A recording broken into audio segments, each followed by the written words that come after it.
Chegamos! É live do Confra, mas eu quero mudar esse nome para Confra Pod. Pode. Porque hoje teremos uma espécie de podcast aqui com Osmar Garrafa, meu parceiro de Confra da Bola, e com esta linda, incrível mulher, pioneira, mágica, cara, uma lendária jornalista que ainda está em atividade, Uma puta que rompeu jornalista barreiras, fudida pra caralho, Regiane Ritter! Ela Nossa é foda pra senhora! cacete, ela é muito boa, velho. Se você é jornalista aí, pretende ser jornalista, a Regiane é referência, velho. Puta, essa é a raiz. Das boas e das minhas. Das boas e das minhas. Regiane 10, 10, 10, 10. Ela é foda. Vocês são meus amigos, desconta 50%, aí eu fico com 50%, tá muito bem pago, pode ter certeza. Eu, quando era vocês, criança, te escutava no rádio, viu? Desculpa te interromper, já comecei mal, né? Puta que pariu, vai, fala. Estamos em casa, como é que é? Estamos em casa. Eu te escutava desde criancinha no rádio. Não exagera, Silvestre. Não exagera, Silvestre. É, deu uma mentira, mas eu posso falar a minha idade, você fala a sua? Claro. 4.9. Você não precisa revelar a sua, não. Brincadeirinha. 7,5. Não tenho problema nenhum revelar. 7,5? 7,5. De jornalismo quanto? De jornalismo quanto? Muito tempo.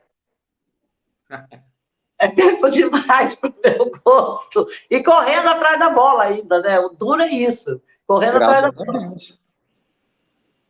Começou quando no jornalismo? O Garrafa te perguntou aí, Regi. Ah, perdão, é que está um pouquinho baixo o áudio. Eu não sei se é porque eu virei o aparelho. Não sei se eu deixei o som. Não, não deixei. Você não tem um fonezinho de ouvido para colocar? Desde 1984. Foi entre 83 e 85 que eu fiz as minhas primeiras experiências no jornalismo esportivo. Então, de lá para cá, 84, vamos supor, são 38 anos de jornalismo esportivo. 20 e poucos anos correndo nos gramados, nos treinos, nas viagens, todas as competições que se pode imaginar. Aliás, minto. Só tenho uma tristezinha, não cobri a Olimpíada. E eu, à época, não sentia muita tristeza por não cobrir a Olimpíada, porque o futebol, você fica focado só no futebol. A Olimpíada são tantos esportes maravilhosos, diga-se de passagem, aquele ambiente espetacular, aqueles elos, né? Eu sei lá, é espetacular, mas eu não sofri muito por não fazer, não. Eu fiz Copa do Mundo, fiz eliminatórias, fiz Libertadores de América, aqui, lá fora. Então, bobagem, eu não sinto nada, não sinto tristeza, não.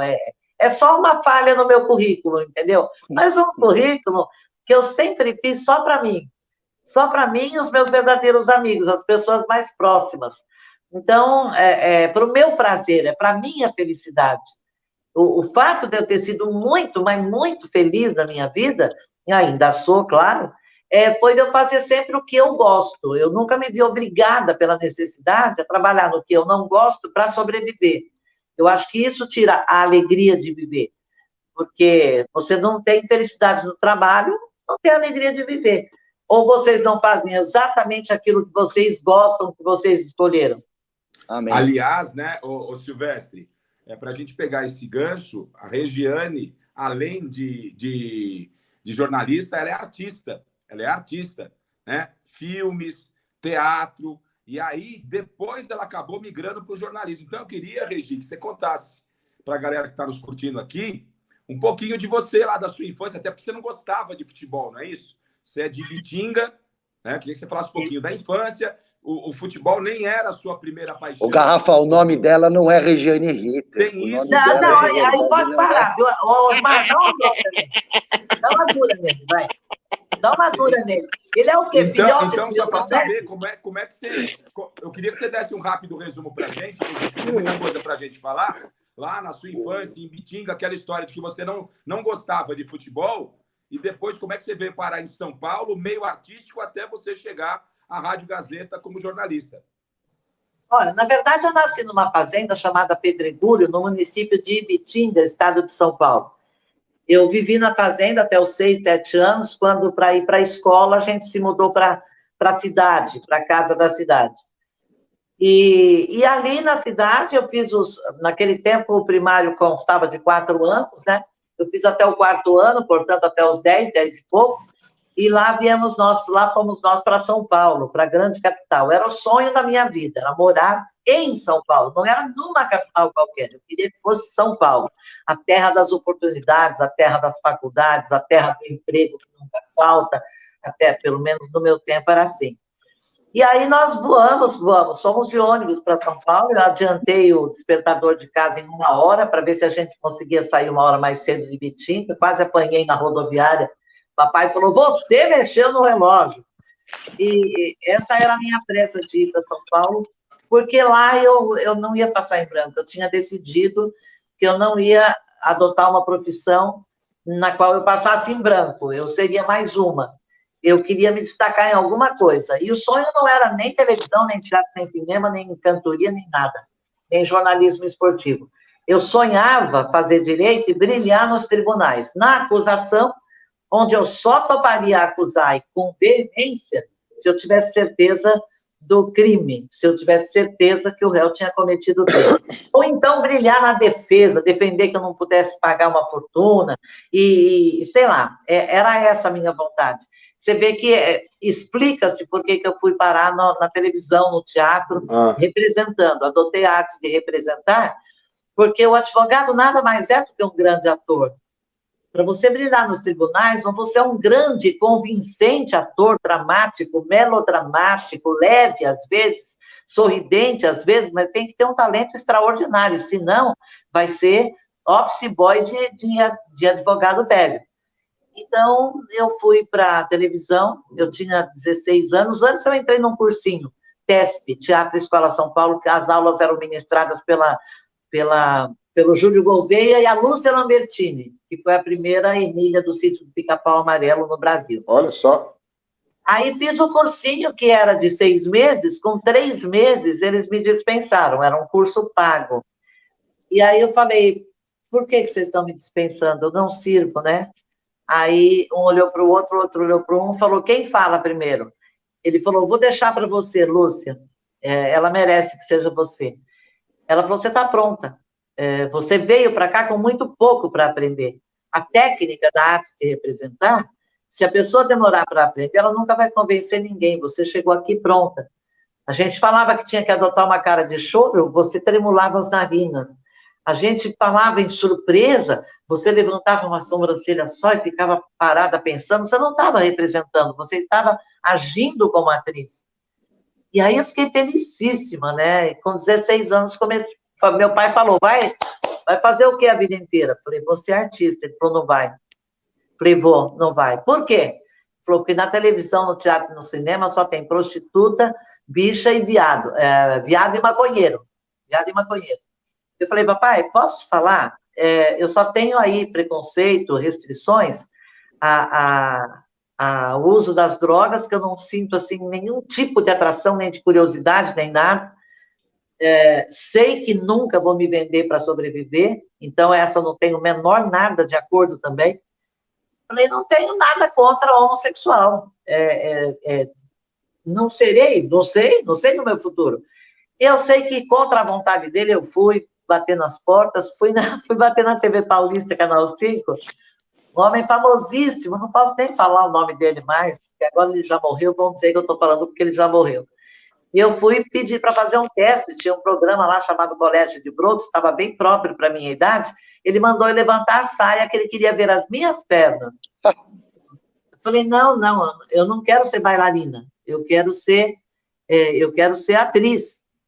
Ele falou, e daí? Isso não impede que você tenha de usar o seu corpo. E eu quero ver seu corpo. Eu falei, então você vai ver. Você vai ver o corpo de outra pessoa, porque o meu você não vai. Eu sou do interior, eu tenho minhas convicções, eu sou do interior, sou caipira, né? E fui embora. Bati a porta da sala dele, mas bati bem forte mesmo. Eu queria que ele viesse atrás, me xingasse para eu gritar nos corredores o que ele tinha tentado fazer.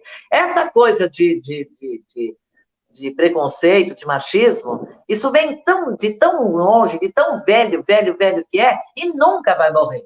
E como é que você recebeu na sua primeira tentativa, né, de realizar o seu sonho, vem uma tentativa de assédio. Frustrante, isso com certeza não te impediu de buscar o seu sonho, que você está aí fantástica, né, numa carreira brilhante, mas uma garota de 16 anos. Hoje são outros tempos, naquela época era uma coisa muito complicada, né? Como é que você reagiu a tudo isso? Naquela época eu ainda usava véu para ir à missa aos domingos. Eu reagi muito mal. Eu falei, será que meu pai tinha razão? Não é possível. Aí fui para uma outra televisão, um outro canal de televisão, também tinha lá teatro, tinha lá uns programas feitos por crianças, por adolescentes, e a cena foi idêntica. Parece que eles tinham combinado e que aquilo era um padrão. Esse também, depois eu trabalhei com ele, quando eles me convidaram para ir para esse canal fazer esporte, no intervalo que eu saí, voltei da Fundação Casper Libero, Minha Casa, Minha Vida. Mas foi idêntica, a cena foi idêntica, então não preciso nem narrar. Também saí batendo a porta, só que eu já fui um pouco mais audaciosa e mandei ele para o inferno. Em outros tempos, né, 10 anos depois, eu falaria mais alguma coisa. Na terceira porta que eu bati, eu fui a pessoa mais feliz do mundo. Eles tinham que falar não para mim, eles tinham que tentar alguma coisa que me assustasse, me afastasse deles, porque aí eu conheci Geraldo Vietri, o maior autor e diretor de novelas que este país já teve. Os grandes sucessos da TV Tupi. Então, eu estreiei na TV Tupi com 16 anos, eu tinha 16 falas no script, que eu jurei que eu não ia ser figurante. E estreiei ao vivo, a televisão era branca e preta e não existia videotape. Ha, ha, ha. Adianta querer esconder a idade? Não adianta querer esconder a idade. Aí, com ele, eu fui crescendo, fui aparecendo, fui fazendo. Aí apareceu uma peça de teatro, eu fui fazer. Filmes eu fiz só 2. Era a época da pornochanchada. E parece que naquele momento o Brasil só fazia pornochanchada. Eu falei, eu não faço, mas nem aqui mesmo. Não faço que não. E não fiz e não me arrependo de não ter feito, não. Nunca fui uma mulher sedutora, sex appeal, nunca fui sensualíssima. Para que eu vou me meter onde eu não sei o que eu não sei? Né? Que eu acho que eu não sirvo. E aí, eu fui para a TV Cultura, depois de 4 anos de TV Tupi, fui para a TV Cultura fazer... Você lembra o nome dos filmes? Você lembra o nome dos 2 filmes? Vamos lá. Um era um episódio produzido pela equipe do Silvio Santos, eram 3 episódios, 3 filmes curtos, um chamado O Furo, eu fiz com a Nádia Lippe e o Jesse Valadão. Participação pequena, porque eu não tirava a roupa. E o outro era As Mulheres Amam por Conveniência. Acho que era do Roberto Miziara, José Miziara, o diretor. Mas foi uma experiência gostosa, foi uma experiência boa, mas eu não me apaixonei pelo cinema porque os personagens eram pequenos, daqueles que a mulher não tirava a roupa, não tinha porquê, né? Imagina, tinha na época aquelas mulheres espetaculares, Darlene Glória, toda nudez será castigada, Norma Bengel, Noites Vazias, acho que era Noites Vazias, então, do Walter Hugo Cury. Então, eu fui para a TV Cultura ser garota propaganda. Olha que delícia. Eu tinha uma curiosidade, eu tinha uma sede de fazer tudo correndo, tudo muito rápido, porque eu acho a vida muito curta. Então, eu tinha que fazer rápido. Aí eu saí de lá também, não me deu grande felicidade, era uma coisa muito mecânica. Fui para a TV Excelsior e eu escolhi trabalhar na linha de shows. Com Walter Dávila, com Berta Loran, com Costinha. Gente. Eu fazia Costinha aqui, na TV Excelsior, num dia da semana, e na terça-feira a gente ia para o Rio fazer ao vivo lá no Rio. Era Costinha com pontos, média máxima, comédia máxima. Então, ele era espetacular, eu só ria com ele, eu só ria. Trabalhei com Ronald Golias, outra pessoa maravilhosa.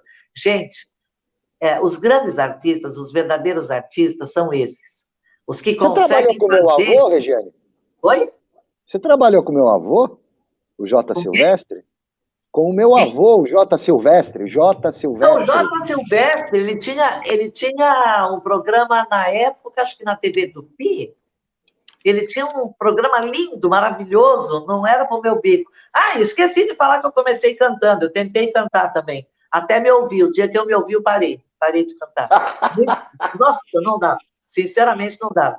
J. Silvestre, olha, Alexandre, era Esta é sua vida, esta é sua vida...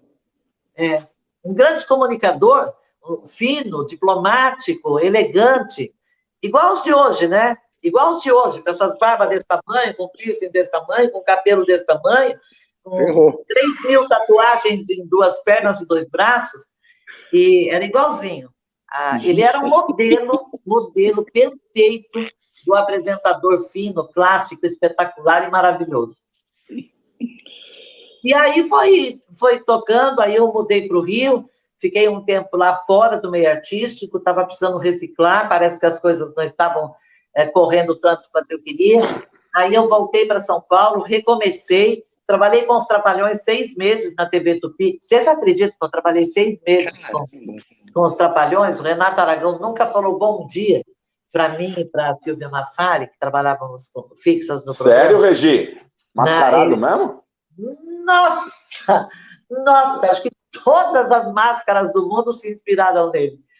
Arrogante, prepotente, mal educado. E olha, posso dizer uma coisa, embora eles nunca tenham reclamado, porque eles sabiam da condição deles, né? Eles eram os escadas do Renato Aragão. Dedé Santana, grande humorista, Mussum, espetacular, Maurinho, Zacarias, eles se sentiam meio chutados, assim. Mas com eles ele falava, claro, né? Eles eram os Trapalhões. Nós saíamos, eu tenho um detalhe para contar. A gente, todo sábado e domingo, fazia show em circo. Eram os Trapalhões no circo. E não podia ficar de fora dessa, né? Então, trabalhei em circo com os 3, o Renato não ia. A Estrela nunca foi num circo conosco. E assim, aí eu parei para fazer a única coisa que eu achei que eu nunca ia parar para fazer. Para casar, para viver com... Eu descobri o amor, aquele que o poeta canta, aquele que o poeta declama, aquele que o apaixonado fala, as flores, era tudo. Fiquei 1 ano e meio, assim. Mas, e casou? Não fazia parte dos meus planos, ele saiu da minha vida, saiu da vida, do mundo. De forma precoce, né? 36 anos ele tinha, e eu tinha 33. Ele teve um infarto, é isso? O amor que eu sinto por ele hoje é o mesmo de 42 anos atrás. Fala. Ele teve um AVC, foi isso, Regi? Foi. Ele teve um AVC no domingo, por volta de meia-noite, e morreu na terça-feira, às 8h30 da noite, no Hospital São Paulo. E então eu dei uma arriada, assim, não dá para explicar, não tem palavra para descrever, eu estaria inventando. É muito forte, é muito profundo, é muito desgastante. Aí a Vilma Aguiar e o Carlos Aguiar me pegaram e falaram: você não vai para tua casa, vai ficar aqui com a gente, nós vamos dar um sentido à sua vida. E eu só queria dormir. Então, eu que nunca usei drogas, naquela época eu fiquei sabendo que era a importância da droga, porque o calmante também é droga, né?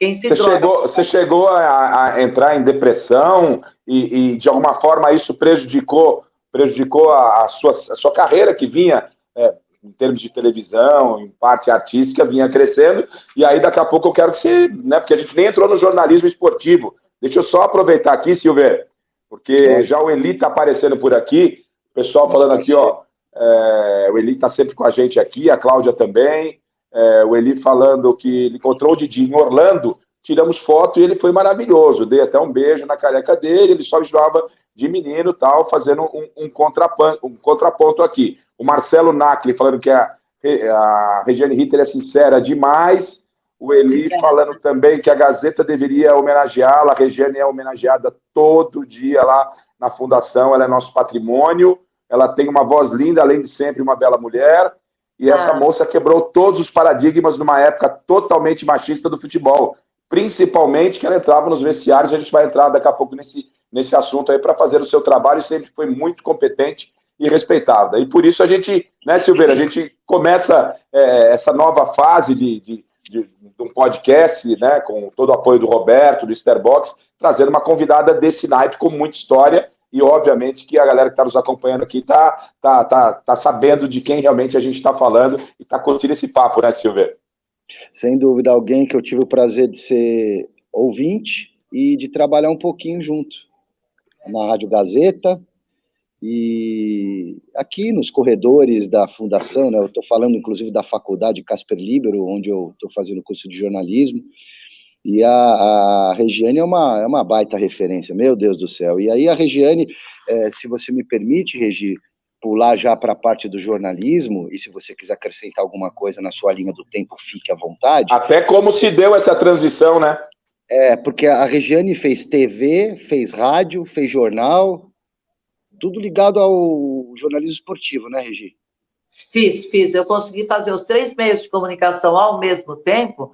Na época não tinha internet, não existia, e era um sonho meu fazer os 3 ao mesmo tempo. Então, eu fiz Rádio Gazeta, TV Gazeta e o Jornal Diário Popular, o velho Dipo, quando ele tinha um grande caderno de esportes, um muito bom caderno de esportes. Isso foi em 1991. Eu realizei um sonho. E eu não saía contando para todo mundo, gritando para todo mundo. É aquilo que eu falei no começo, era para mim, isso era para mim. Era para mim a satisfação, para mim a alegria. É evidente, como eu queria que durasse muito, tudo aquilo que me faz feliz, eu prendo, eu tento alfinetar, trazer para mim. Então, o que eu fazia? Eu trabalhava mais e mais e mais, eu me dedicava mais, eu me expunha mais, eu ia para chuva, sol, pedrada, eu ficava ouvindo todo mundo quando eu estava nas minhas poucas horas de folga, eu ficava ouvindo todo mundo, e confesso, para aprender mais e para saber aquilo que eu não devia fazer, aquilo que não me agradava. Regi, desculpa te interromper, né? Mas só para a gente não perder o time, que a gente estava falando, você vinha numa carreira artística, de televisão, de teatro e tal, cinema. E como é que foi a mudança? Como é que foi a mudança? Porque até onde eu sei, você não gostava de futebol quando era criança, o seu pai, a sua família ia para os jogos, acompanhar o Corinthians e tal, e você acabou indo um dia no estádio do Pacaembu. Não gostava de futebol ou não gostava do Corinthians? Então, é isso que a gente quer entender, como é que se deu a mudança. Era a rotina do teatro que fez você buscar novas frentes? Como é que você foi parar no jornalismo esportivo?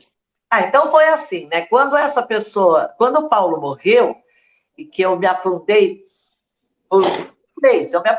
eu fiquei fechada num quarto, dormindo, não comendo, delirando, tendo pesadelos, e alguém falou a palavra mágica, a Vilma Aguiar falou a palavra mágica: Regiane, por favor, não entre em depressão. A minha vida inteira eu tinha brigado com as pessoas que deixavam a depressão tomar conta. Eu sempre entendi que nós somos cúmplices da depressão. Se a gente chutar o traseiro dela, ela é obrigada a ir embora. Ninguém se instala se não tiver a sua permissão. E quando ela falou essa palavra, não me vai entrar em depressão, pelo amor de Deus, eu pulei da cama. E falei, abre as janelas, eu vou para o chuveiro, quero ficar 3 dias debaixo do chuveiro, eu vou procurar emprego, eu quero trabalhar.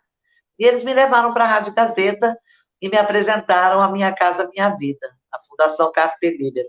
E eu tive um programa chamado Cabotinismo Puro, programa Regiane Ritter.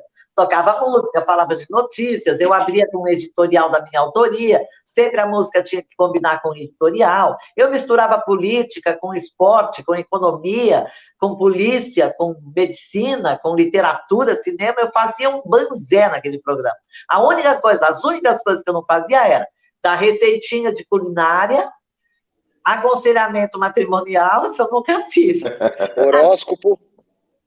Não, horóscopo eu apresentei na TV Cultura, por isso que eu fiquei pouco na Cultura. Um dia me pediram para eu escrever o horóscopo que eu ia ler, eu falei, não. Caí fora. Aí, o que aconteceu? Pedro Luiz Pauliello, que pessoa, que figura extraordinária, né? Um dos monstros do rádio esportivo do Brasil. Ele era o diretor da equipe de esportes, e um repórter dele ia viajar com a seleção brasileira, o número 1, naturalmente. Ia ficar uns 2 meses fora, uma coisa assim. Ele me convidou para ser a folguista, a 5ª repórter, né? O 2 passaria para o 1, etc. e tal, e assim eu ficaria folguista. Então, e eu topei, quando ele me convidou. Eu sei por que ele me convidou, porque era uma solução caseira, 40%, dupla função, e gente que a gente conhece, gente que a gente confia. Lá fui eu fazer treinos. Na segunda-feira eu fazia o Corinthians, na terça fazia o São Paulo, na quarta fazia o Palmeiras, na quinta eu fazia Santos nós tínhamos gente lá. Eu fazia a Lusa e clubes do interior. Se fosse Campeonato Paulista, os clubes do interior de São Paulo. Se fosse brasileiro, os clubes do interior dos grandes centros, né? Porto Alegre, Rio Grande do Sul, Minas Gerais. E aí, chegava no sábado e domingo, eu ia desesperada para a escala, né? Eu não estava nos jogos. Eu folgava sábado e domingo.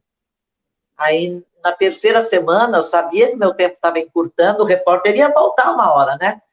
Eu fui na sala dele e falei, seu Pedro, não chamava ele de seu Pedro, Pedro, eu quero saber qual é a perspectiva de eu fazer jogo. Se eu não for fazer jogo, eu vou parar, porque fazer treino, e na hora do bem bom, eu caio fora, na hora do banquete, eu tô fora. Não, vamos pensar nisso, e eu amolei bastante ele naquele dia. Na semana seguinte, eu estava escalada para fazer um posto. Mal sabia ele que o repórter que está sonhando em fazer jogo, o posto é o orgasmo, é o máximo dos máximos, porque o repórter que faz o posto, dá as escalações, dá a arbitragem, chama quando quer que tem lance importante, ou tem gol, ou tem expulsão, no intervalo comenta o jogo, entrevista jogadores, comenta o jogo, você faz tudo. Você faz verdade. tudo. Eu ria sozinha, era Portuguesa e Flamengo, se eu não me engano. Eu falei, nossa, eu quero fazer esse posto. Era minha estreia, né? Na quarta saiu essa escala, na quinta estava riscada a caneta. Aí eu perguntei para a Malu Gouveia, que era a nossa coordenadora, o que aconteceu que aquele risco foi parar lá naquela escala? Ela falou, olha, mandaram alegar problemas técnicos, mas não é verdade. Com licença, eu estou saindo. E se mandou, foi embora. Aí eu esperei o seu Pedro chegar e fui brigar com ele. Mas brigar com muita diplomacia, com muita educação, porque ele era doce de pessoa, autoritário, mas um doce, honesto, bom caráter. E aí ele me falou que havia uma pessoa na direção que tinha algum certo receio de perder a credibilidade da notícia esportiva na voz feminina. Já era o preconceito, né? Já era o preconceito de alguma forma se manifestando, né, Regi? Foi o primeiro incidente que eu tive verdadeiramente preconceituoso com relação ao jornalismo esportivo. Aí eu falei, tá bom, Pedro, então, olha, vai completar, eu vou esperar o repórter voltar e tô fora, não quero fazer nada que tire a credibilidade. A Lilian Vitfib, na época, estava no auge, falando de economia. Gente, se mulher pode falar de economia, pilotar avião, dirigir uma nação, ela não pode falar de futebol? Para com isso. Que frescura é essa? Que a mulher não pode falar de futebol? Eu falei, parei. Aí eu a vida inteira tive um casal maravilhoso, amigo meu, na Fundação Casper Libero. Tive 300 amigos. Eu não gosto de fazer inimigo, eu não gosto de perder tempo. A vida é muito curta. Eu quero viver. Eu quero viver, mas eu quero viver bem. Para eu viver bem, eu não posso ter inimigos. Eu não posso estar pagiando inimigo, falando mal de inimigo, respondendo para inimigo. Mas o Sérgio Felipe dos Santos foi um irmão mais velho, um guru, alguma coisa assim. A mulher dele, a Cristina Codo, se tornou, pode-se dizer, uma irmã. E eu fui no Sérgio e falei, Sérgio, eu não queria mesmo vir aqui, porque eu odeio abusar da amizade, mas descobre para mim se tem alguém na diretoria, alguém na alta cúpula, que tem medo de tirar a credibilidade da informação esportiva após de uma mulher. Ele falou, 24 horas eu te dou a resposta. 24 horas depois ele falou, não tem. Eu confesso que eu não fiquei aliviada, foi um baque para mim. Foi um golpe, né? Porque... foi um baque para mim. Porque era dentro da própria equipe, né? Era o Pedro. Aí teve um jantar de confraternização na fundação, eu sentei lá naquele terceiro andar, ao lado de um cara chamado Roberto Avalone, que era, então, o gerente de esportes da TV e o comandante do Mesa Redonda e daquele jornal de esporte, 15 para as 8 da noite. E ele falou, que bom te conhecer, você é a Regiane da rádio? Eu falei, sou eu. Quer cobrir as férias do Kleber Machado? O Kleber era nosso repórter na TV. Vão prestando atenção, vocês... Olha só os nomes que estão pingando aí na área, né? Avalone, Pedro Luiz, férias do Kleber Machado. Olha que loucura, gente. Isso sem falar dos trapalhões, dos pedidos. Prestem atenção num detalhe. Perdão, Silvestre. Imagina. Ninguém que me chamou pretendia que eu ficasse. O diretor Pedro Luiz Pauliero, da Rádio Gazeta, me convidou, já falei, porque era uma solução boa e caseira, doméstica. Voltando o repórter, eu ficaria de fora. Voltaria para o meu programa. O Avalone me chamou para cobrir férias do Kleber Machado. Ele não me convidou para me contratar para eu ficar na TV. Sim. Isso foi se repetindo até o Diário Popular. Que o Arnaldo Branco Filho, outra pessoa extraordinária. O Arnaldo Branco Filho disse que gostava muito do meu trabalho, porque ele assistia a Mesa Redonda para me ver, para ouvir de vez em quando eu dar uns bailes, não sei o quê. E eu sempre levo para o lado da gentileza, do cavalheirismo, né? Só para entender, Regi, aí quando o Avalone te chamou para cobrir férias do Kleber, você também já participava do Mesa Redonda ou era só reportagem? Não, aí eu fui para cobrir as férias do Kleber, eu fiquei comecei a apresentar o Jornal do Esporte, porque o Kleber apresentava. Eu fazia Mesa Redonda, às vezes, no lugar de alguém que faltava, eu fazia as matérias, foi um mês para cobrir as férias, com 25 Aí dias... eu já assistia, tá? Eu já era seu telespectador. Já me via. E o Avalone falou, e agora? E agora que eu me acostumei demais com você aqui e que eu estou fã do seu trabalho e eu quero que você fique? Eu falei, eu não posso ficar, vou te explicar por quê. Eu sei que o orçamento está apertado e não tem vaga aberta. Não pode contratar ninguém. Só se demitir alguém, se dispensar alguém. E se você sonhar em fazer isso, você vai ficar com um a menos, porque eu não vou aceitar. Como eu já estou empregada, eu estava trabalhando na rádio, eu já estou empregada, eu não posso aceitar ficar no lugar de alguém. 3 dias depois, a Maria Auxiliadora, que era diretora do jornalismo, e por um tempo ela estava meio encostada lá no esporte da TV, ela tinha ido para a Bahia, ela pediu férias. Ela pediu férias, como ela era do departamento de esporte, e o Avalone me jogou para cobrir as férias da Maria Auxiliadora. Então, eu emendei, cobri férias do Kleber Machado e depois da Maria Auxiliadora. E aí, ele ficou com a mesma dúvida quando estava vencendo o tempo, chegando a hora da Maria voltar. Eu falei, minha postura continua a mesma. Eu tenho meu emprego na rádio, eu não posso tomar o lugar de ninguém. Aí a Maria entrou em contato com a alta direção lá da Bahia e resolveu voltar para a televisão, que ela trabalhava lá antes de ir para a Gazeta, e estava pedindo demissão. Eu fiquei. Mas isso eu contei, que o Avalone me chamou na hora que eu estava em crise na rádio. Eu continuei colaborando na rádio até o repórter voltar. Eu não me lembro a época se era o Oswaldo Pascoal, acho que era o Oswaldo Pascoal, outro nome. E aí, o Avalone, sabe qual foi a primeira escala dele para mim? O especial Luiz Pereira se despedindo do Palmeiras depois de 6 anos, depois de não sei quantos anos, e se despedindo triste, magoado com o Palmeiras. Ou seja, era uma especial. Segunda pauta, gravar o videotape de um jogo. Sabe aquilo que eu implorava para fazer na rádio? Eu fui fazer na TV. Bom, foi difícil, viu? Foi difícil, porque eu ficava brigando para fazer, mas não ia aprender a fazer. Eu nunca tinha feito. Eu tinha que aprender. Eu ficava perto dos mais velhos. Eu fui para o Pacaembu. Você sabe que TV começa 5 minutos antes do jogo, né? Mas o rádio começava às 10 da manhã, graças às invencionistas. Aí eu ficava perto, eu ouvia como eles davam a escalação, falava, gente, eles estão separando aqui, aqui, aqui. Eu já tinha pego as escalações que eles tinham, né? Ou provável, ou já oficial, eu ficava aprendendo como dar a escalação. Olha, foi um barato, foi delicioso. Mas eu aprendia rápido. Eu tinha essa necessidade de aprender rápido, porque eu sabia que, como mulher, minha carreira podia ser curta ali. E você vê que eles me chamavam para cobrir um, para cobrir outro, para cobrir outro, para cobrir outro. Ninguém me chamava para eu ficar. Eu fiquei de teimosa, Osmar e Alexandre Pimentel. Eu fiquei de muito teimosa. E no diário, o Arnaldo Branco criou coragem e me chamou para cobrir as férias do Dinoel Marcos de Abreu. Grande Dinoel. Grande. Percebe que eles não me chamavam para ficar? Sim. E aí, E tudo isso para você, como é que... Porque... Ô, Garrafa, pois não. Eles tiveram de engoli-la. Como diria Zagallo. É verdade, assim...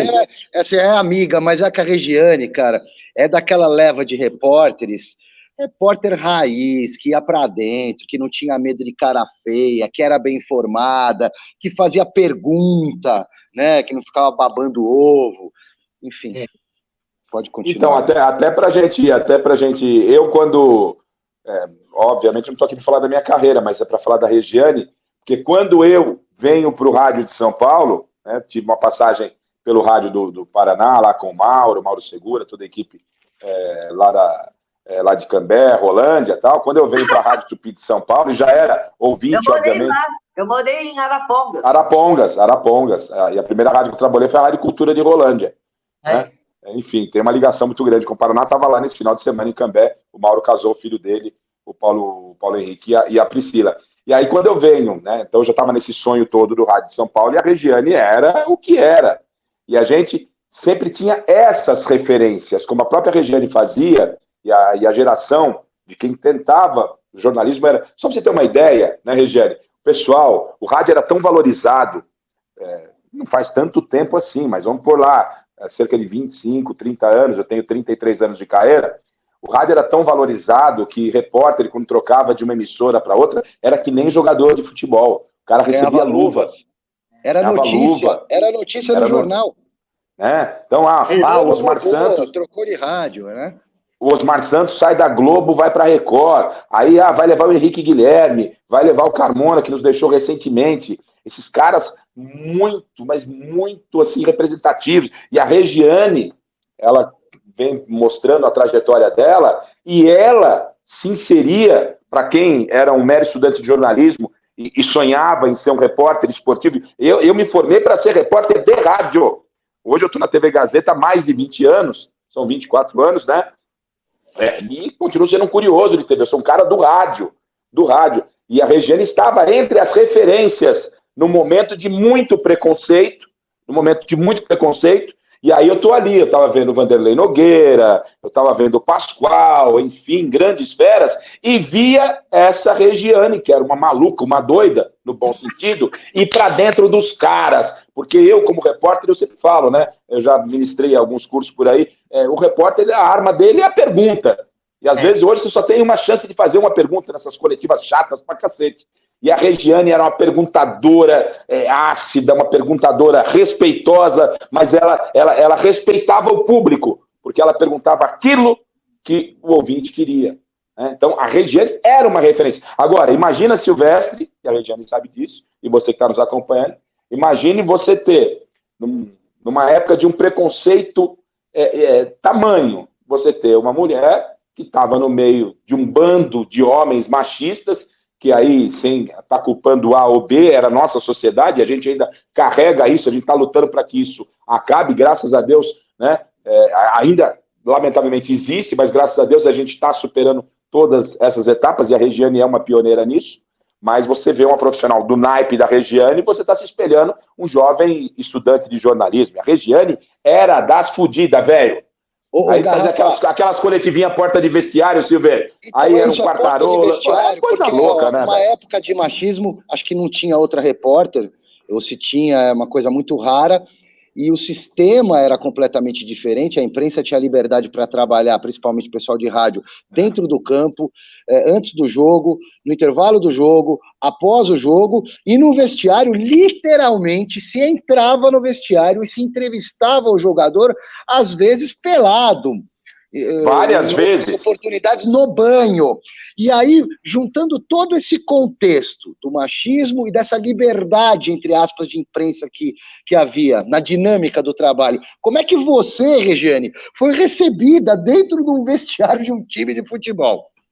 E aí você não vai poder deixar de falar do Cilinho, né? Bom, mas não, enfim. Cilinho é uma figura importantíssima na minha vida. Nunca me pagou um café, eu nunca paguei um café para ele. Mas eu chegava no São Paulo, enquanto eu não visse o Cilinho, não recebesse o bom dia dele, o quadro não estava completo. Eu entendo que ele foi um dos melhores treinadores do Brasil e muito provavelmente o mais injustiçado do país, porque ele montou aquele São Paulo, Menudos do Morumbi, foi ele que montou. Ele montou a base, montou o time profissional, mesclava os dois, a base com o profissional com a base. Ele fez aquele time jogar bola. Parênteses. O Carlos Miguel Aidar... Parênteses. Gilmar, Zé Teodoro, Oscar, Dario Pereira, Nelsinho, Márcio Araújo ou Falcão, Silas e Pita, Miller, Careca, Sidney. Miller, Careca e Sidney. Esse time era brincadeira, gente. Esse time era brincadeira. Você sabe que o Miller falava, à época, eu não sei se ele lembra disso, mas ele contou para mim, numa rodinha lá, de jogadores e jornalistas, que eu dava sorte para eles. Que eles entravam em campo, ele olhava para um lado, para o outro, e falava, ixi, ela está de folga. Perdeu. Agora é mesmo. Aquela coisa olha só como era diferente a relação do profissional de imprensa, né, com os jogadores. Então, naquela época, você vê, e olha o respeito. O dia que um conselheiro, aquele coitado, o conselheiro me pediu para me retirar do vestiário. Fazia 1 ano que eu entrava no vestiário. Não, exagero. Mas tá bom, pera. Você vai falar do conselheiro, mas antes de você sair do vestiário, quero que você entre primeiro. E aí tem a história do Cilinho. Você vai ter que contar como é que você viu os caras peladão lá, pô. Todo mundo, quando fala da Regiane, a Regiane é aquela que ia no vestiário, entrevistava os jogadores pelados, pô. Era reto, assim, olhava reto e pra cima, reto e pra cima. Quero saber como é que foi o primeiro dia, a primeira vez, e acho que o Cilinho tá na história, não sei. Foi num jogo São Paulo e Curitiba, Morumbi gelado, frio de lascar, que fazia mal aquele frio, aquele que cortava a gente. O São Paulo perdeu do Curitiba por 1-0, Morumbi vazio, tinha 2.000 torcedores, imagina o Morumbi com 2.000 torcedores. Desses 2.000, uns 200 vieram para a porta ali, para perto, de onde passavam os jogadores em direção ao túnel. Pro vestiário. Eu era um deles, com certeza. Eu acho que sim, viu? Eu acho que sim, porque jogaram sapato, jogaram pilha de... Você jogou alguma coisa? Não. Mas eu gostava de me meter no meio ali dos bastidores do estádio. Aí o São Paulo perdeu 1-0 e eu voei no Cilinho. O Cilinho demorava um pouco mais para ir pro vestiário, né? Porque ele ia andando normal, não saía correndo, não, os doidos dos jogadores. E eu fui com o microfone, Cilinho.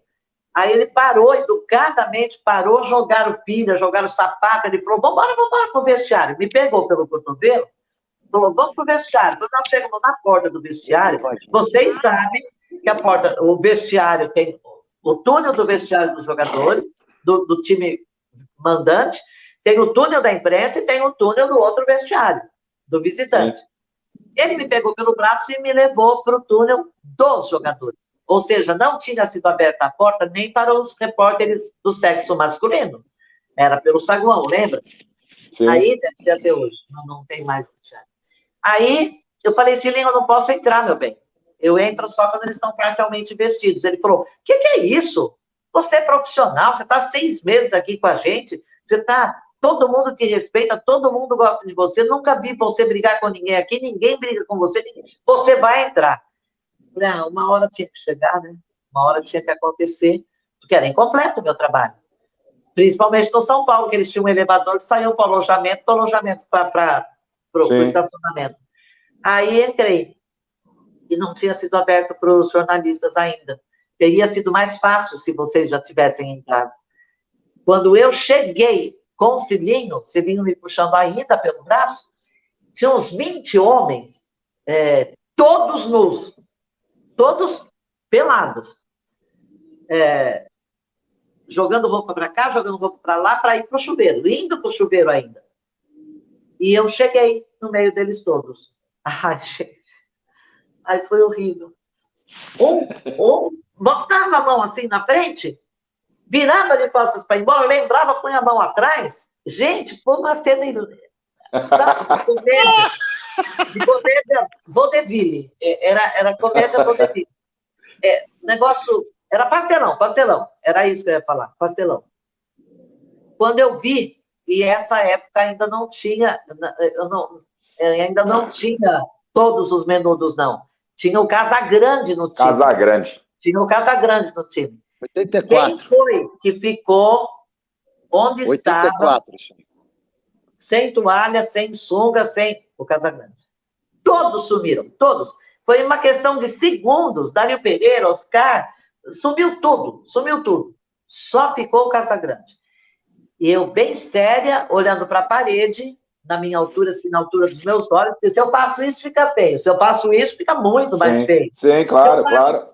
Se eu faço cara de paisagem, fica horrível. Você foi natural, assim como o Casagrande foi natural com a sua entrada, você manteve a postura natural. Né? Acho que houve uma troca, né? O Casa, pelo que você está descrevendo para a gente, ele encarou com absoluta naturalidade. Restou a você fazer o mesmo, né? Ele se conectou à minha necessidade, à minha presença ali, tipo, você é compreensivo. Ela não veio aqui para ver nada nosso, ela veio aqui para trabalhar. Ele foi super gentil, né? Ele foi super gentil, super profissional e super respeitoso e te respeitando como profissional, coisa que falta aos profissionais hoje de futebol, né? No modo geral, e falta respeito de profissionais da imprensa com jogadores e jogadores com a imprensa. Hoje parece que todo mundo é inimigo, quando não tem nada a ver. Foi só um parênteses aqui, desculpe. Não, nada a ver, você tem razão, mas nós vamos abordar isso, nem que seja rapidamente, nós vamos abordar isso, porque a imprensa esportiva caiu muito. Vamos chegar lá. Em função dos jovens, dos que estão começando agora, e se sentindo, assim, os donos do pedaço, e fazendo perguntas, às vezes, muito infelizes. Existem 1000 maneiras de perguntar aquilo que você quer saber, e você pergunta exatamente aquilo que você quer saber, mas pergunta com convicção e com educação também, né? Bom, e com argumento, né? Aquilo que você falou aconteceu. O Casagrande alavancou em mim um processo de está tudo normal. Né? Só tinha eu e ele, mas está tudo normal. Eu fui até ele, grandão, graças a Deus, né? Casão, você fala comigo? Eu estou ao vivo. Ele falou, falo sim. Posso tomar uma injeção primeiro? Eu falei, claro. Ele, doutor Marco Aurélio. Era o Marco Aurélio Cunha. Aí ele veio, o Casão subiu no banco, virou de costas, tomou a injeção no bumbum, virou de frente, pelado. Falou, desceu do banco, claro. Falou, vamos lá, pode falar. E eu fiz uma entrevista ao vivo com ele, direto para a rádio. E quando terminou... Só fazer um parênteses, Regi. Essa cena que a Regiane está falando pode causar estranheza, talvez, para os mais jovens. Falar, porra, mas hoje nenhum jornalista mais tem contato com os jogadores quando eles estão pelados lá no vestiário, tal. Não existe isso. O cara vem para a sala de coletiva, isso já acabou. Eu ainda peguei, não sei se o Silver pegou, o fato de era assim, a gente ia para o saguão, abria a porta, os profissionais entravam no vestiário. E aí a gente ia à caça dos jogadores, então tinha jogador embaixo do chuveiro. Você vai, Corinthians, você está fazendo o jogo do Corinthians, o Neto, você ia atrás do Neto, chegava o Neto estava embaixo do chuveiro, você entrevistava ele embaixo do chuveiro, literalmente. Isso acontecia. Então, agora, para vocês era normal. Para vocês era normal. Isso. Então, né, o Casa ele teve uma atitude absolutamente normal que ele tinha todo dia, toda vez que jogava, como jornalista. E a Regiane, obviamente, uma jornalista. Talvez se ele não tivesse aquela atitude, eu demorasse muito para voltar no vestiário. Mas aí, o que aconteceu? Silvestre, Osmar, e quem está com a gente. O que aconteceu? Quando eu estava terminando a entrevista com ele, começaram a sair parcialmente vestidos, não chegaram de terno e gravata, porque eles nem andavam assim, né? Mas meio avontadão, sem camisa, por exemplo, para me deixar à vontade, mas a cena inicial ficou gravada na minha cabeça pro resto da minha vida. E aí, parece que eles paravam por perto, assim, para ver se eu queria entrevistar, e eu fiz a festa. Primeiro, era o São Paulo Futebol Clube. Segundo, tinha perdido o jogo.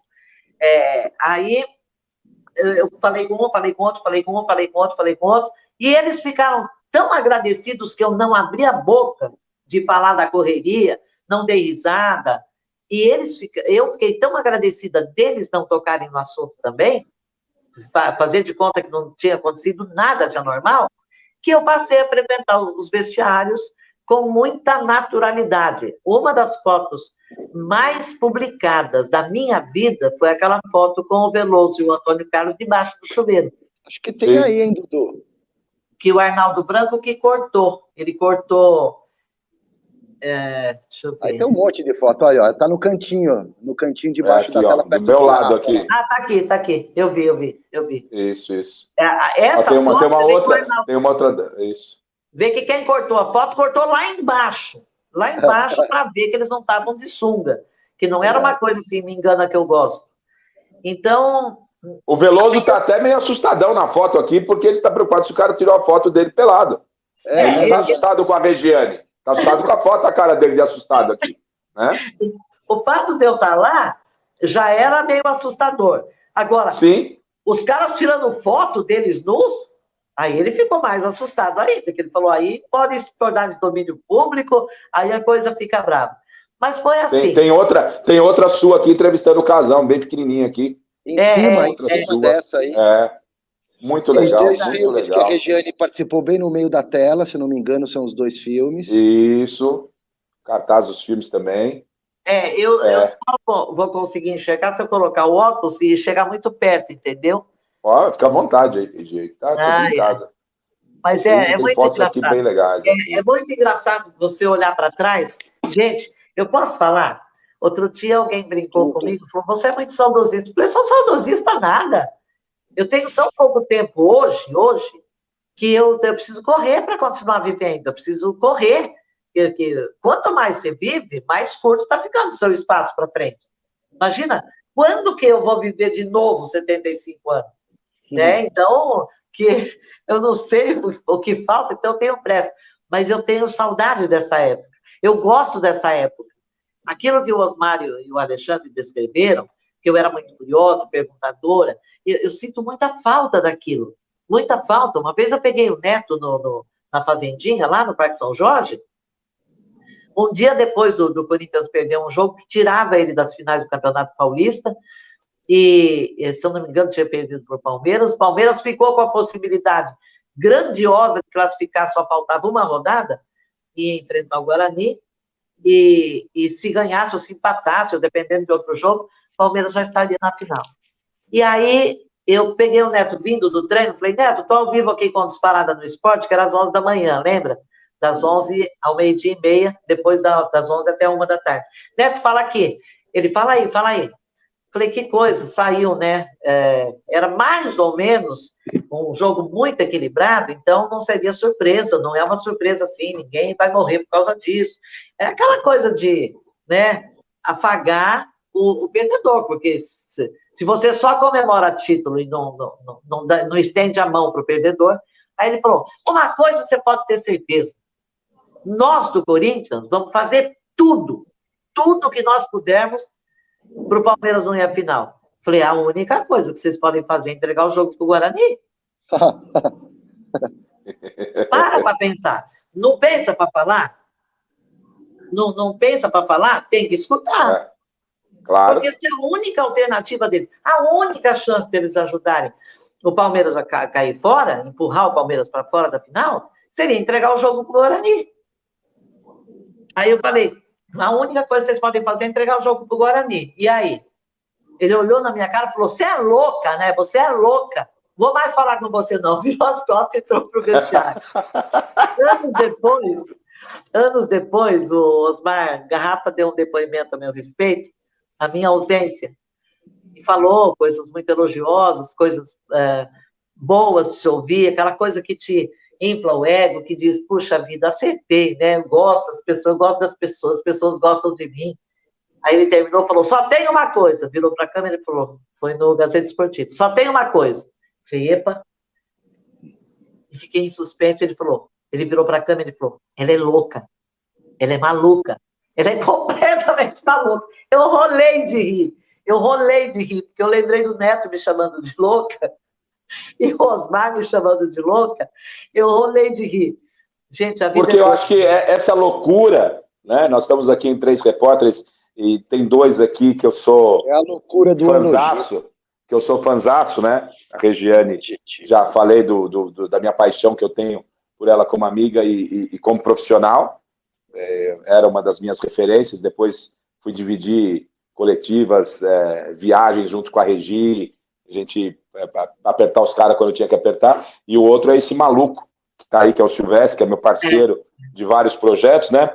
Então, faz parte, essa loucura, ela faz parte. Se você está nos vendo aí, ouvindo, você quer ser jornalista esportivo, se você não for maluco, velho, esquece. Tem que ter essa loucura no sangue. Você tem que ter essa loucura. Você tem que sempre acreditar no impossível. Não vai no arroz com feijão. Se você for no arroz com feijão, muda de profissão, cara. Eu tenho você tem que fazer o diferente. O diferente. Você tem que buscar, pode não acontecer. Mas para você buscar o diferente, você tem que ser meio maluco. E o Silvestre tem essa loucura total. Às vezes eu tenho que até segurar ele um pouquinho pelo pé, senão ele viaja demais. Acho que ele e a Regiane, meu Deus do céu, aí não vai dar para você segurar esses dois aí. Mas então, é muito disso mesmo, né? E hoje, o tempo, a gente tem papo aqui, né, Silvio? Ficar umas 10 horas aqui. E hoje a gente está vendo uma revolução. Eu queria, e o Silvestre fica à vontade, mas queria, Regi, que você falasse desse momento das mulheres do jornalismo esportivo, e depois a gente pode falar um pouquinho do jornalismo esportivo, de um modo geral, como é que está hoje, essa relação, enfim, sair um pouco para o entretenimento, né? Mas primeiro das mulheres. Hoje vai ter a mulher narrando a Copa do Mundo pela primeira vez, e acho que até em TV aberta na Globo, né?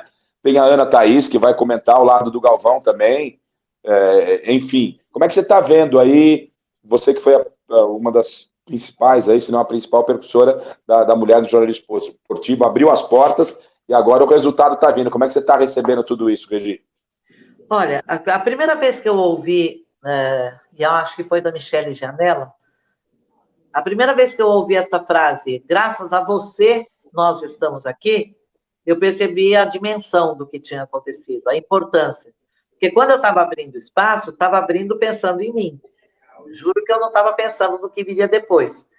Claro que com o tempo, quando eu vi começar a chegar parceiras de todo lado, eu fiquei numa felicidade tão grande, eu fiquei num orgulho tão grande, que eu falei, eu acho que o espaço está aberto. Hoje, pode-se dizer que é irreversível, não tem mais jeito.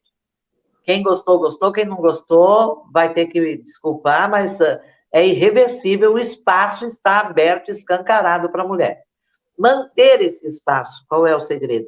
Manter esse espaço só depende do talento delas, da dedicação delas, do estudo delas, de correr atrás de ser a melhor. Quero ser a melhor.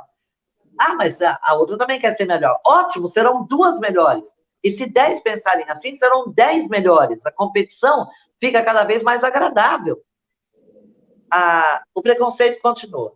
Vocês sabem, dia desses eu li um ataque tão gratuito a uma narradora, a Renata, um ataque tão gratuito que eu, pela primeira vez, eu entrei para expor meu ponto de vista e dizer o que podia estar acontecendo. O que pode estar acontecendo é o que acontece há milênios. Alguém estabeleceu, alguém falou para o homem que por ele ter a força física que nós não temos, ele é o dono, ele é o patrão, ele puxa pelo cabelo, ele bate, ele mata, ele enforca, ele passa com o carro em cima.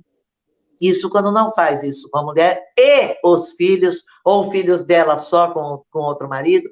Enfim, hoje eu acho que o espaço está escancarado, não corre mais risco nenhum de desaparecer, e vai depender da mulher a manutenção desse espaço. A Luciana Mariano foi a primeira narradora de futebol da TV brasileira, passou conosco lá pela Rádio Gazeta, nós trouxemos ela de Jundiaí, era uma repórter, nossa, mas era uma repórter que eu falei, gente, se ela continuar nessa batida, ela vai ser a melhor do Brasil. Aí ela veio para São Paulo, ficou muito pouco tempo com a gente na Gazeta, a Bandeirantes veio buscar, tinha 3, 4 convites para ela ir, porque era uma repórter de categoria A, nível A. E aí ela resolveu casou com o Luciano do Vale, e era o Luciano e Luciana do Vale. E ele lançou a Luciana como a primeira narradora do futebol na TV no Brasil.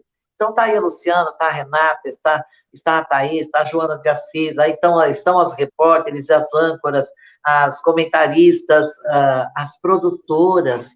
Gente, nos bastidores, é impressionante, fui participar um dia desses de um programa no Sport TV, os bastidores estão forrados por mulheres, é impressionante.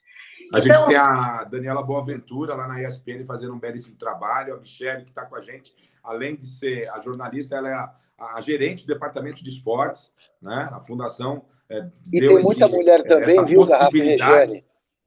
Essa tem possibilidade, muita... né? Desculpa. Então, para ver que a mulherada realmente está vindo e é realidade, não tem conversa. E Existe tem muita espaço mulher... para os bons, independentemente de sexo. Tem cara muito bom, tem mulher muito boa e por aí vai. E tem muita mulher... Regi, só um segundinho. Tem muitas meninas, muitas mulheres também, que elas estão não só empunhando o microfone no futebol, mas é isso que o Garrafa citou. Elas têm cargos importantes, por exemplo, no Allianz Parque tem lá gerente de gramado, gerente de não sei o quê, um monte de mulher invadindo um espaço que até outro dia era só de homens. E você pode continuar desenvolvendo seu raciocínio aí, Regiane, mas eu queria até aproveitar esse gancho, porque, assim, por um lado, uma grande evolução, né? As mulheres talentosas entrando no mercado de trabalho no meio esportivo, no caso, a imprensa esportiva relacionada mais a futebol, vamos recortar por aí. Porém, o trabalho da imprensa, em geral, de uns tempos para cá, muito limitado, muito controlado. Então, quer dizer, evolui por um lado e piora do outro. Qual que é a tua opinião? Quando você aborda esse tema, eu fico tristésima. Eu fico pensando, graças a Deus que eu já parei, que eu quase parei, né? Que eu não consigo parar. Graças a Deus, porque de repente deu uma degringolada, virou entretenimento. É que o Osmar ele é muito diplomático às vezes, né? Ele usou a palavra entretenimento, mas eu digo que há momentos em que parece um circo de lona rasgada. Quando alguém faz uma graça e só ele se mata de rir, digamos que há 4 pessoas participando de um programa esportivo. Aí o âncora conta uma piada, ele fala uma bobagem de um outro cara que não está presente, ele joga uma suspeição e ele faz e e quando ele para do e olha para os lados e não tem ninguém rindo, se isso acontece comigo, eu acho que eu me enfio num buraco no chão. A seriedade do jornalismo esportivo não pode ser abandonada, tão abandonada. Ela não pode ser desconjurada. Some daqui seriedade. É responsabilidade da informação. Gente, eu estou vendo o repórter falar, que o Palmeiras pode perder a liderança na próxima rodada. Claro que isso aconteceu quando ele estava 6 pontos à frente. Não dá para fazer conta desse jeito. O Palmeiras vai ficar sem jogar uma rodada e na segunda rodada corre o risco de perder a liderança. Não, dizer, dar informação, e o âncora do programa, que vocês sabem, não ouve. O âncora não ouve.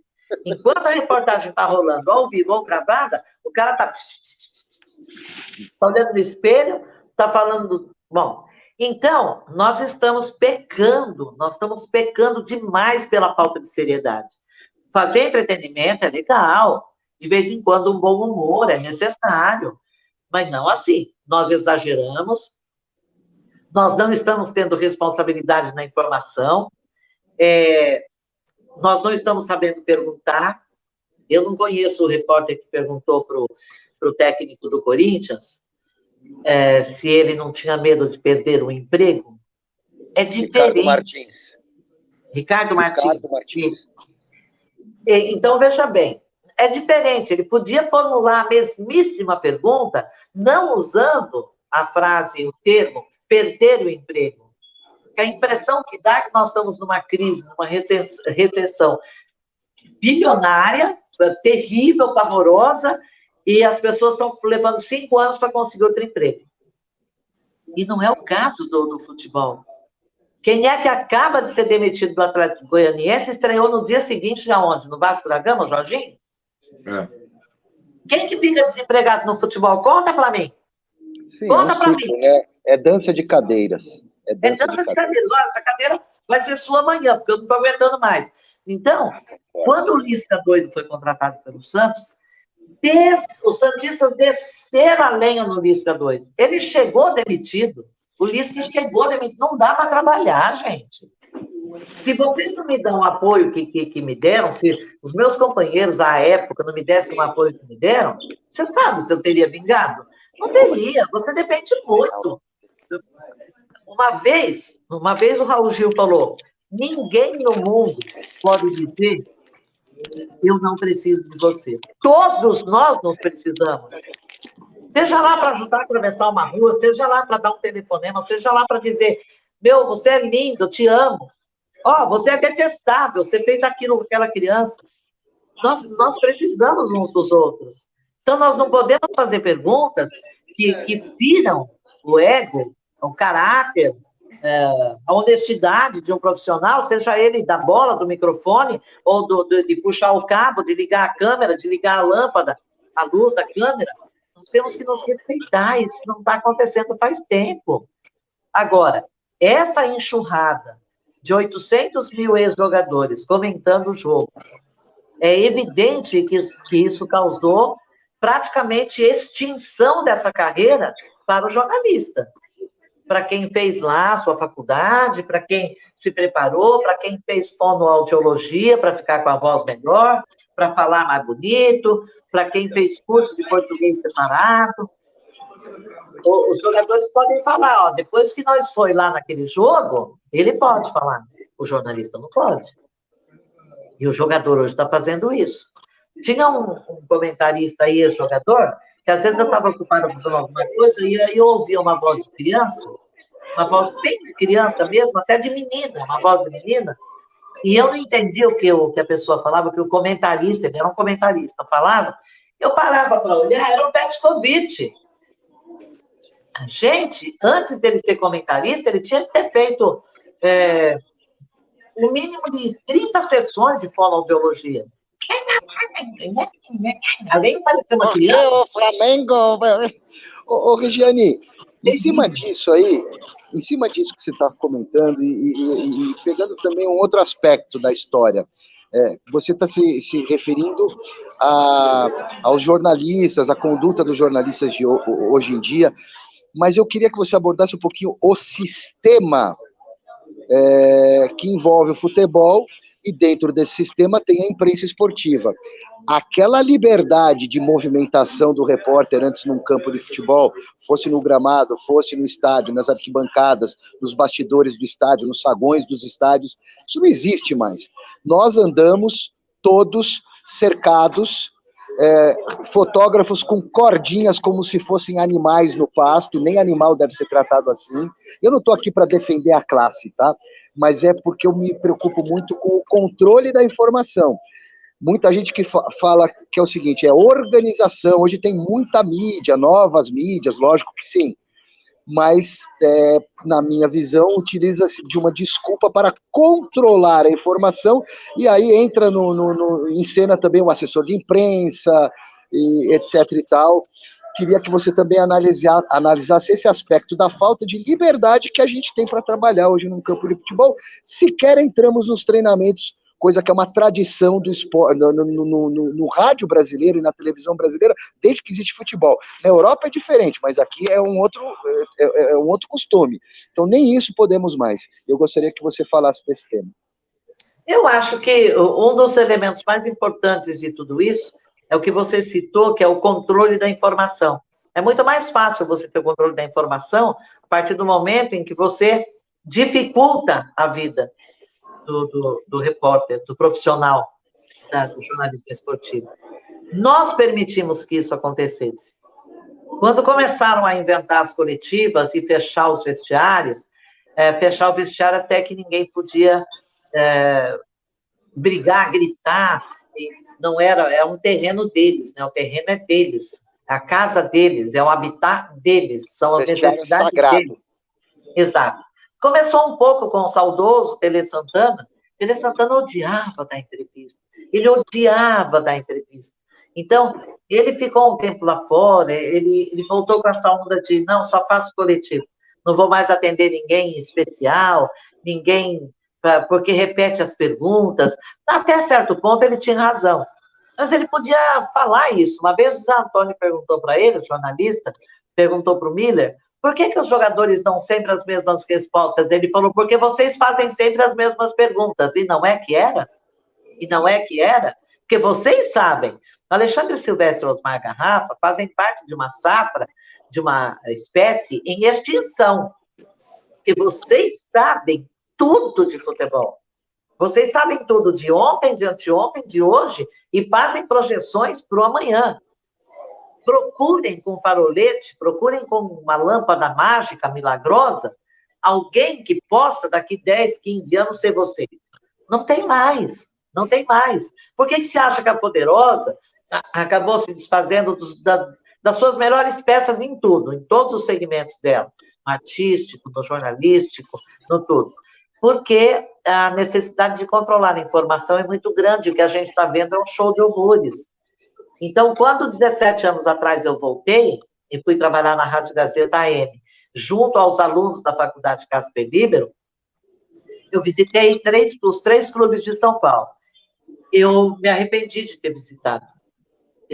Quando eu cheguei no São Paulo, e estava aquela dificuldade imensa de se aproximar dos jogadores, e eu nem tentei, porque eu não fui lá para trabalhar. Eu fui para ver, fui para matar a saudade, eu fui para me situar, e o que eu podia pedir para os meus meninos, para os rapazes, para as moças que eventualmente estivessem trabalhando comigo. Quando eu cheguei no Palmeiras, o jogador ia passando pelo corredor que levava do treino, do campo de jogo, do campo de treino, até a porta do vestiário. Era uma grade. Era um corredor com grade dos 2 lados e em cima. Era coberto. Ali, no máximo que você podia passar a sua mão, mas não chegava a passar um gravador, um microfone para o cara falar oi. Falar oi não pode, até porque quando o cara te via se aproximando da grade, ele fazia assim e olhava para os lados, que é a diretoria e a assessoria de imprensa. A assessoria de imprensa passou a ter um papel fundamental. Sabe, o médico e o monstro, ou a bela e a fera, 2 ou 3 assessorias muito boas, e 30, 40 assessorias horrorosas, aquelas que destroem os antigos companheiros. E não deixa da entrevista. Nós ligamos para o Edmundo em 2005, aqui na Gazeta, nessa temporada, quando ele via voltar de Santa Catarina para o Palmeiras, e a Nathalie Gedra, vocês conhecem. Sim. A Nathalie Gedra era estagiária nossa, produtora, e ligando lá para falar com o Edmundo, entrou o assessor de imprensa na ligação, passaram para o assessor de imprensa, era Figueirense, se não me engano, não tenho certeza. Falou assim, não, aqui o jogador está concentrado, não está falando com ninguém, não vai falar com ninguém. Não, mas é a Regi, não interessa quem é, não vai falar com ninguém. Desligou o telefone, liga de novo. Pede no hotel, pede para o hotel. Ela falou, mas não era no hotel que eu estava falando no clube, ou não sei aonde, o celular do assessor de imprensa. Falei, faz chegar ao Edmundo que eu quero falar com ele. Faz chegar essa informação ao Edmundo. Dá um jeito, se vira. Ela foi e conseguiu. Ela deu duro e conseguiu. Conseguiu fazer chegar ao Edmundo a informação de que a Regiane Ritter, da Rádio Gazeta de São Paulo, precisava muito falar com ele. E daí a pouco ela ligou para o assessor de imprensa, o assessor de imprensa tratou ela muito mal. Falou, nunca mais passe por cima de mim, que assessor de imprensa manda aqui, mas o Edmundo vai atender, pode ligar. Descubra o hotel que ele está, o apartamento, e liga lá. Ela descobriu também, ligou, nós ficamos 20 minutos no Disparada falando da volta dele ao Palmeiras. Foi ali que ele disse que a grande estupidez da vida dele foi ter saído do Palmeiras e ter sido levado pelo Romário para o Flamengo, 2 meses depois ele não se olhava mais na cara. Então, o rei e o bobo da corte. Lembra dessa aí? Os dois saindo de campo se ofendendo. Um é o rei, ele é o bobo da corte. Olha, eu vou falar uma coisa para você. O coro que eles cantaram no Pacaembu, no jogo Palmeiras e Flamengo, que era o último do Edmundo, e o Romário estava jogando pelo Flamengo, eu não posso repetir aqui, porque esse eu não tenho coragem, eu não tenho condição. Edmundo, otário, volta para o Rio, etc., para o Romário, sabe? Uma coisa assim. E foi crescendo. Eu falei, gente, como é que as pessoas passam por isso, escolhem passar por isso? Isso foi em 95. Em 2005, o Edmundo falou, não recebi até hoje de eu ter ido para o Flamengo. Foi bem feito. Brincadeirinha. Mas eu fiz grandes amigos no futebol. Ô Silvia, Fala, aqui, ó, o Eli tá nos parabenizando pela entrevista maravilhosa com essa mulher incrível, né? Tá pedindo aqui para a gente arrumar um autógrafo da Regi, mandar para ele, com dedicatória e tal. Marcelo Nacli, a voz da Regiane é marcante. Quando ouço a voz, me remete ao grande jornalista esportivo dos anos 80 e 90. Quais jornalistas esportivos você gosta atualmente, Regi? A gente está chegando no finalzinho aqui, e aí o Silvestre pode...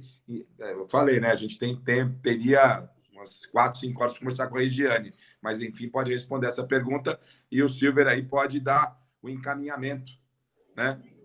Pois não. Olha, eu gosto dos repórteres da antiga, da mais velhos, né? Gosto dos repórteres... os que estão começando, eu acho que eles estão sendo mal orientados, estão recebendo uma liberdade. Tem um rapaz que trabalhava conosco na faculdade, no Casper Liber, estudou na Casper. Eu vou falar, vai. Claro. O Alessandro Jodá. Ele achava o Alessandro, assim, de uma felicidade muito grande como repórter. Ele acertava, ele se dedicava, parecia saber, e ele foi para a Globo. E em seguida, que nós contratamos como estagiário, que nós acertamos a vida dele como estagiário, a Globo veio buscar. Isso faz poucos anos. E hoje você olha para ele e percebe que ele está muito, mas muito mais no mundo do entretenimento do que da informação esportiva. A informação esportiva, para ele, a meu ver, eu posso estar exagerando um pouco, está em terceiro ou quarto plano.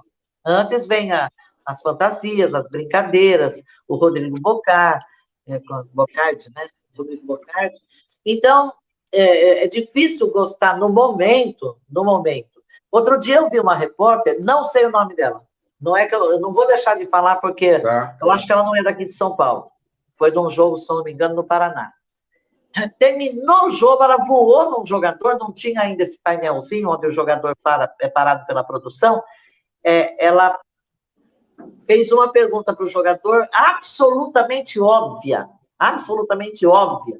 Um resultado que não agradou em nada, né? O time tinha perdido, não podia agradar mesmo, rigorosamente em nada. E pôs a mão no braço dele e seguiu perguntando. Obviedades só, e com a mão no braço dele. Tirava a mão, daí a pouco punha a outra mão, pegava o microfone, punha a outra mão. Não se toca no jogador de futebol. Se o homem fizer isso, até não chama muito a atenção, mas a mulher não pode demonstrar esse intimismo com o jogador de futebol. Esse foi um dos meus pontos fortes. Eu nunca fiz amizade com jogador de futebol que não fosse profissional. E como é uma amizade profissional? Não me convide para jantar na sua casa, que eu não te convido para jantar na minha. Isso inclui restaurantes, hotéis, motéis, etc. e tal. Se não fosse assim, eu não teria vingado. Porque eu vi algumas meninas que chegaram, já tinha algumas que estavam quando eu cheguei, que mudaram de editoria, porque estavam na época de namorar, noivar, casar, futebol naquela época não dava, lembra? A gente viajava quarta, quinta, sábado, domingo, ficava 3 meses. Bom, eu fiquei 84 dias com a seleção em 93, nas eliminatórias, sem voltar para casa, aqui em São Paulo. Eu fiquei 2 meses na Copa de 94 nos Estados Unidos, sem voltar para casa. Que marido aguentaria isso? Que filho aguentaria isso? Mas outras meninas que vinham chegando e foram saindo rapidamente, porque vinham vestidas como se fossem num parque, num verão de 40 graus. Isso aconteceu com 2 ou 3 que tiveram realmente grandes decepções no trabalho, e pararam rapidinho. Uma foi parar na Inglaterra, a outra mudou, sumiu, desapareceu. Então, é muito difícil ser mulher no mundo de hoje, em qualquer profissão. No jornalismo esportivo é pior. Regi, deixa eu só acrescentar, Silvia, se você também me permite aqui, só acrescentar no que a Regiane está falando. Está muito baixinho para mim agora. Não, que agora eu até tirei o microfone aqui, mas é o seguinte, só para acrescentar, Regiane, o seguinte, do que você está falando, eu entendo que existem ótimos possíveis jornalistas, ótimos possíveis repórteres. Lamentavelmente, o sistema não os forma mais. Falta a orientação nas redações, né? A gente ainda está lá na Gazeta e a gente tem essa moçada, a gente procura, quem nos procura, a gente procura passar algo assim. Foi assim que aconteceu no projeto da Rádio Trianon, onde ali a gente acabou formando o Ivan Drago, o Rafael Prats, só para citar esses dois. Então, hoje, eu lamento, tenho essa mesma sensibilidade da Regiane, da gente ver potencial, como ela citou o nome aí, no caso do Jodar, né? Mas aí ele tem que se adaptar a um sistema. Exato, ele não é culpado. Mas falta tanto deles que não se preocupam mais nas referências, porque quando eu queria ser jornalista esportivo, eu olhava para as referências. Pascoal, Carmona, Henrique, Regiane. Pô, eu quero ser igual a eles. Vanderlei Nogueira. Cândido Garcia. E hoje não. Hoje, você passa na porta de uma emissora, o cara te dá um microfone e fala, vai no Corinthians. Quando eu vim para a Rádio de São Paulo, para eu um dia poder falar do Corinthians, eu comi muita grama. Por quê? Porque para você entender qual era a importância. E hoje banalizaram a profissão do repórter. O repórter, com essa coletiva, todo mundo tem o material e depois a gente pega o que foi de melhor e põe no ar. Então, a nossa classe vale uma crítica à CS, que a gente podia tentar fazer alguma coisa no sentido, e a gente está à disposição, a gente sabe de todo o trabalho que o Eric fez, é um batalhador demais, agora está na SEB, vem uma nova direção aí, mas a gente podia tentar estar mais próximo desses futuros jornalistas, porque senão a coisa vai ficar feia para o nosso futuro aí, gente. Falta orientação para uma galera que é muito boa, mas falta orientação. Falta orientação. É uma pena a falta de orientação, porque nós atendemos os apelos da direção da emissora, do departamento comercial, de quem vende, e há todo um conjunto a ser examinado. Esse conjunto hoje é um dos piores possíveis. O talento dos repórteres esportivos, o talento dos comentaristas, por exemplo, vocês sabem perfeitamente que eu não perco um mesa redonda, nem que me mate. A coisa mais difícil do mundo é perder uma Gazeta Esportiva. É claro que, sendo diário, ou sendo de segunda a sexta-feira, vai ter um dia que você está na fotografia, você está num exame, você está numa estrada, você está viajando, Sim. Mas porque foi mantida, grande parte da seriedade foi mantida, e quando se faz uma brincadeira leve, se faz uma brincadeira que se encaixa na situação. Você pode, nós precisamos rir. Não podemos só chorar e pegar em arma, gente. Então, eu não sou contra, não, dar risada. O que eu sou contra é a eliminação do talento. Você vê, esse menino que eu citei, ele não foi há poucos anos para lá com um baita de um talento e perdeu o talento no caminho, na ida para lá. Não, ele se adaptou a um sistema exigido, um sistema claro. É um sistema que impõe. Então, é lamentável. Mas é também irreversível, Osmar e Alexandre, é também irreversível, porque atende às necessidades de venda, de permuta, você vê que a guerra entre as próprias televisões, o que tem feito, a guerra pelas transmissões dos jogos... Eu ontem, Regiane, por exemplo, para entrar ao vivo no Mesa Redonda, depois do clássico Santos e Palmeiras e Santos no Allianz Parque, porque agora o direito de transmissão realmente está muito rígido, quem não paga o direito de transmissão não pode transmitir ao vivo nada, nem de zona mista, nem da garagem, tem que ir para a rua. Então você colhe a informação lá, a entrevista na zona mista ou na coletiva do técnico, gera o material para a sua emissora, estou falando de televisão, tá? E tem que ir para a rua para poder chamar esse material que você previamente gravou. Não estou nem falando de... vão proibir agora a gente de entrar ao vivo da zona mista. Até aí eu não acho certo, mas entendo. Agora, o repórter não poder falar lá dentro, ter que ir para a rua, é uma falta de respeito. Aí eu faria até um apelo para quem detém os direitos das competições, e são algumas poucas emissoras, dependendo da competição, que revisem isso em respeito à profissão de jornalismo. Você pode ter o privilégio lá porque tá pagando, beleza, vai ter tudo para você, do bom e do melhor. Mas fazer o repórter ir na rua, eu não tô falando também em causa própria, eu adoro estar na rua, eu gosto de estar na rua, não tem problema. Mas eu acho o fim da picada, Regi. E só para alinhavar dentro do que a gente está falando, e obviamente cada um cuida da sua casa, mas uma situação que não me agrada, respeito, mas não me agrada, e que bom que a nossa equipe da Gazeta não tem essa linha, daquela linha de o setorista do clube, quando a gente está falando especificamente de setorista. O setorista, normalmente, na maioria das emissoras, ele torce para o clube.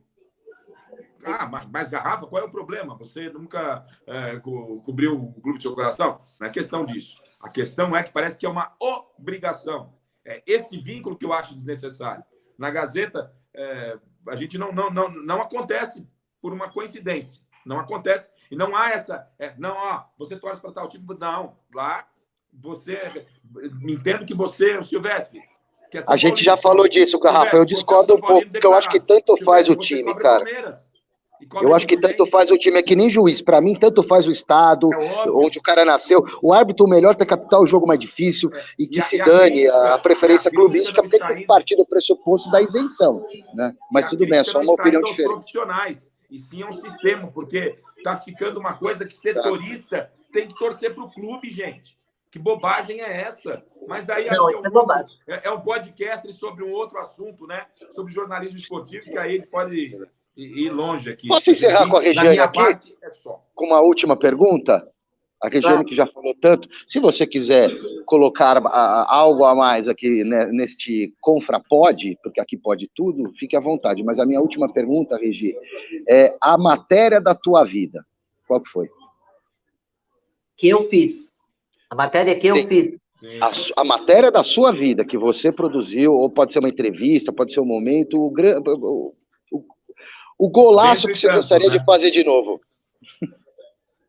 Olha, são algumas.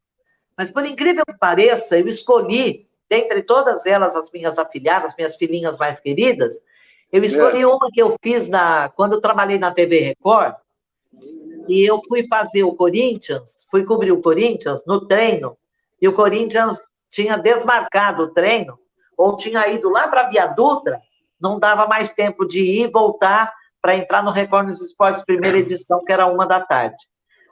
Aí eu pedi para o câmera fazer umas imagens daquele imenso, quando ia até a sala, aquele corredor imenso que ia até a sala do Matheus, da presidência lá no fundo, pedi para fazer aquelas imagens, mostrar uns quiosques vazios, debaixo das árvores, sem ninguém. Falei, vamos fazer a solidão do Parque São Jorge sem os atletas. Qualquer coisa assim, tinha que pôr no jornal. E no off faria as informações básicas do time, do clube. Na volta, falei, já que não temos o Corinthians, vamos passar na Portuguesa rapidinho.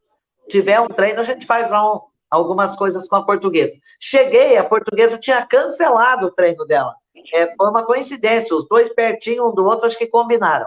E aí, eles estavam fazendo a peneira. E eu parei e falei, Zé, era o Zé da Silva, meu câmera. Trabalhei com ele, o Garrafa também. Espetacular. Falei, Zé, faz umas imagens da peneira. Ele achou um garoto, gente, que estava fora da peneira. Ele estava fora da idade da peneira, estava velho para a peneira. Tinha uns 14, 15 anos, estava velho para a peneira. Estava com uma sacolinha plástica transparente, com uma chuteira rasgada, uma chuteira acabada, poluída, acabada. E eu falei, né, pedi para o Zé mostrar sorrateiramente, os 3 caras que estavam observando a peneira, aquele monte de moleque ali no terrão, na areia, se matando, batendo um no outro para poder ficar com a bola, e eles de costas, conversando, contando piada, dando risada. E fomos para a TV Record, e lá estava quem? O editor Beto Duarte. Vocês conhecem também. Sim. Filho do Orlando Duarte. Melhor editor de texto do Brasil. Ele pegou a matéria do Corinthians, ficou linda. Ele terminou tocando Solitude, da Gal Costa. Mas a do rapaz, da peneira, Quando eu levo o microfone para ele, digo, o que você está fazendo aqui? Ele falou, eu vou esperar. Eu vou participar dessa peneira. Eu vou crescer. Eu vou ser jogador de futebol.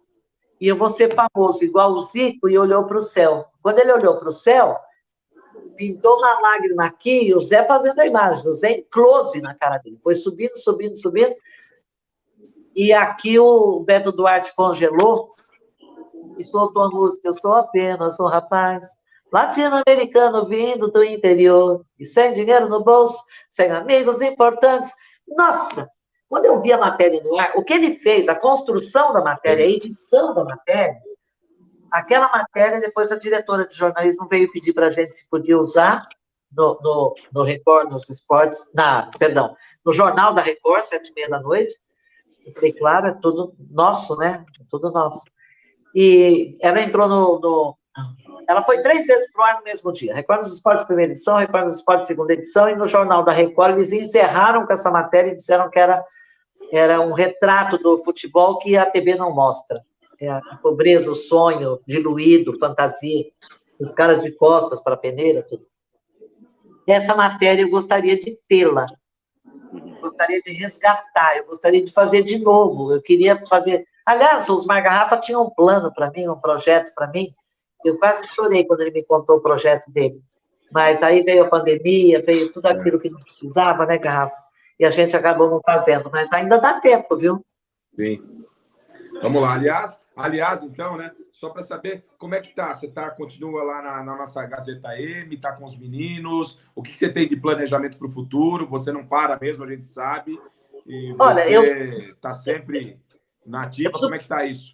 Eu preciso parar. Eu preciso parar porque aquela história se repete, né? O jogador de futebol, segundo Paulo Roberto Falcão, morre 2 vezes. Uma quando para de jogar futebol e a outra quando morre de verdade. Eu acho que o trabalho... Eu me apaixonei por rádio.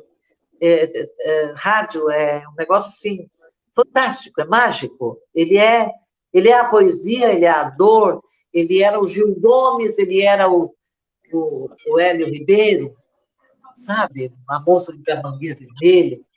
E o rádio é fantástico, e eu estou sem o rádio, então eu tô meio que morrendo pela primeira vez, quando tiraram o rádio da minha vida, quando eu saí do rádio, quando eu tirei a minha vida do rádio.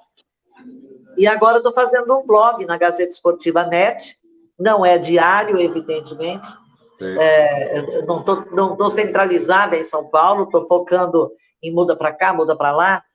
Estou procurando cantos, procurando selva, procurando pássaros, procurando rio, barulho do rio, para tentar me desligar, mas eu, por enquanto, não estou conseguindo. Estou lá com o Eric Castelheiro, aquela equipe maravilhosa no Gazeta Esportiva Net, vocês conhecem tão bem, e estou aí.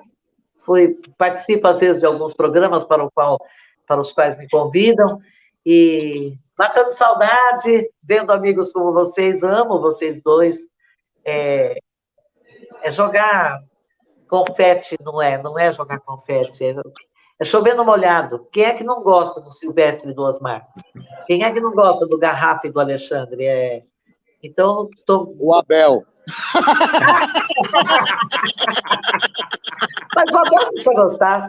O Abel não precisa gostar. No fundo, ele deve admirar. Não precisa gostar, não, Abel. Nós dispensamos. Mas, olha, obrigada por vocês terem me convidado, terem lembrado de mim. Obrigada a essas pessoas queridas aí que interagiram com a gente. É bom saber que eu continuo com prestígio junto às pessoas.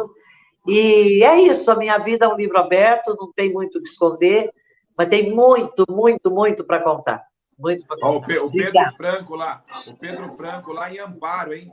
Pedro Franco lá em Amparo também participando com a gente aqui, mandando um abraço para o Silvestre, conversou com o Silvestre em Mogi, curtindo também bastante. Enfim, obrigado a todos que participaram aqui. Da minha parte, um beijo, mas um beijo bem carinhoso para a Regiane.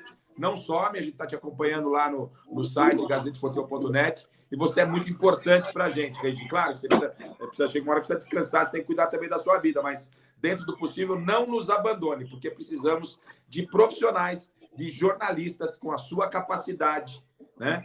E você realmente é um exemplo para todos nós. Eu te amo, tá? Amo vocês. Obrigada, Lê, obrigada, Osmar. E estou vendo vocês lá, nas matérias, nos comentários, estou vendo vocês direto.